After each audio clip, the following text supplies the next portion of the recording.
जरूरी है। नमस्कार दर्शकों, ये है MNS न्यूज नेट और आप देख रहे हैं MNS न्यूज टीवी। मैं हूं आपके साथ शुभांगी। तो आइए देखते हैं आज की कुछ खास खबरें।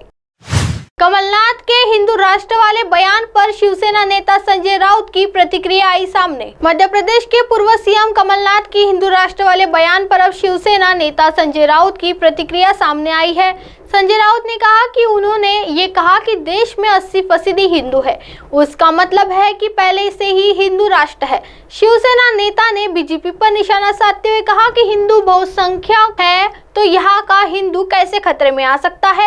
उन्होंने आरोप लगाया कि हिंदू जनता पार्टी बार बार चुनाव में आते हैं तो हिंदू मुसलमान के दंगे करवाती है। जब कांग्रेस की सरकार थी तब उनका नारा था कि हिंदू खतरे में है। आपकी सरकार आई, फिर भी अगर हिंदू खतरे में है तो आप इस्तीफा दीजिए। कमलनाथ ने क्या कहा था? दरअसल मध्य प्रदेश कांग्रेस के वरिष्ठ नेता कमलनाथ ने मंगलवार को पूछा कि क्या यह अलग से कहने की जरूरत है कि भारत एक हिंदू राष्ट्र है, जबकि तथ्य यह है कि इस देश में 82% हिंदू रहते हैं। कथावाचक धीरेन्द्र शास्त्री की भारत को हिंदू राष्ट्र बनाने की कथित मांग के बारे में पूछे जाने पर कमलनाथ ने कहा कि दुनिया की सबसे बड़ी हिंदू आबादी हमारे देश में रहती है, यहाँ 82% हिंदू है।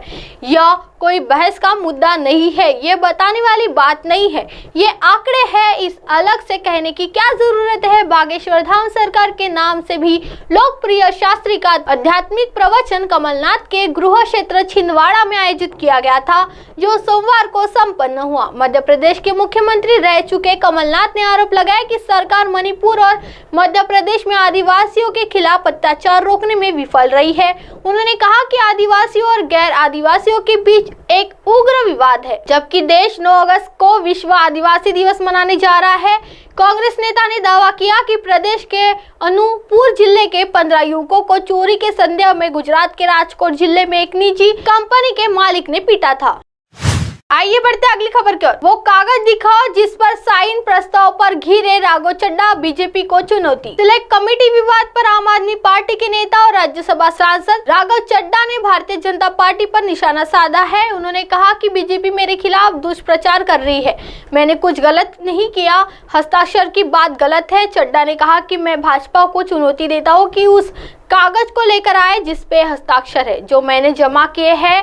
रूल किताब में नहीं लिखा है कि किसी का हस्ताक्षर चाहिए। बीजेपी फर्जी दस्तखत को लेकर झूठ फैला रहे हैं, नहीं किया कोई फर्जीवाड़ा। राघव चड्ढा ने कहा कि बीजेपी हमारे खिलाफ झूठ फैला रही है। उसका यही मानना है कि एक झूठ को 1000 बार बोलो तो सच लगने लगेगा। मेरे खिलाफ भी भाजपा ने किया। राघव चड्ढा ने कहा कि रूल बुक कहती है कि सिलेक्ट कमेटी के लिए किसी भी सदस्य के लिखित साइन या रजामंदी चाहिए होती है। प्रस्ताव के लिए ना दस्तखत लिए जाते हैं और ना ही जमा होते हैं। ये सिर्फ अफवाह फैलाई गई है, फर्जीवाड़ा हुआ है। राघव ने दिया ये उदाहरण। उन्होंने कहा कि जब भी कोई विवादित बिल आता है तो उस पर चर्चा के लिए सिलेक्ट कमेटी पर भेजा जा सकता है। कुछ सदस्यों का नाम प्रस्तावित किया जाता है, आगे उनकी मर्जी वो समिति में शामिल हो जाती है। उदाहरण देते हुए उन्होंने समझा कि जैसे कि मैंने अपने जन्मदिन में 10 लोगों को बुलाया, 8 आए और 2 नाराज हो गए। क्यों बुलाया? ये बिल्कुल वैसा है। बीजेपी के झूठ का मुकाबला करना छोटी बात नहीं। राघव चड्ढा ने कहा कि मेरे खिलाफ जो कंप्लीमेंट हुई है पार्लियामेंट का बुलेटिन है, इसमें विचार के लिए कहा गया है, कहीं हस्ताक्षर या फर्जीवाड़ा का जिक्र नहीं है। होता तो कहते। भाजपा के झूठ का मुकाबला करना छोटी बात नहीं है। अटल बिहारी वाजपेयी, मनमोहन सिंह, इंदिरा गांधी जैसे बड़े नेताओं के खिलाफ भी विषाधिकार किया गया। मैं न्याय की लड़ाई लड़ूंगा। उन्होंने आगे कहा कि यह अफवाह इसलिए फैलाई गई है क्योंकि सोमवार को मैंने दिल्ली सर्विसेज बिल पर अपनी बात रखी। 6 घंटे बाद ये कहा गया कि इनकी दिक्कत यह है कि 34 साल के लड़के ने हमारे सवाल कैसे पूछ लिया। इन्हें सिर्फ इस बात का दर्द है ना कि इन्हें सिलेक्ट कमेटी की चिंता। राघव ने कहा कि मैंने भाजपा के पुराने मैनिफेस्टो दिखाए, 1 हफ्ते में मुझे 2 नोटिस मिले। राज्यसभा सांसद राघव चड्ढा ने कहा कि हमें दबाया जा रहा है, जैसे राहुल गांधी की सदस्यता छीनी, विपक्ष का माइक बंद कर दिया जाता है, ईडी की धमकी दी जाती है, लेकिन यह आवाज दबेगी नहीं। जितना मर्जी जोर लगा ले। मीडिया से भी मेरी गुजारिश है कि आप भाजपा के प्रोपेगेंडा में ना आए, फर्जी खबर ना चलाए। उन्होंने कहा कि मीडिया के एक छोटे हिस्से ने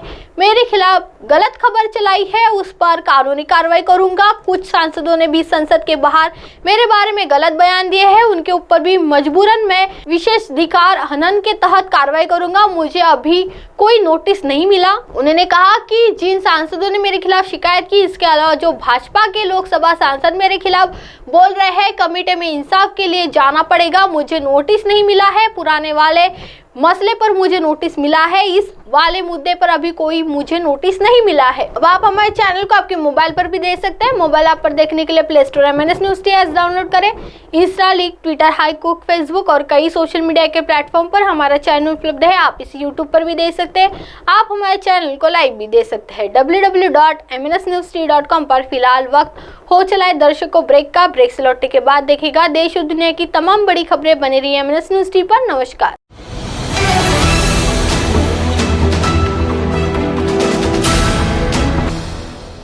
ये है MNS न्यूज़ नेटवर्क और आप देख रहे हैं MNS न्यूज़।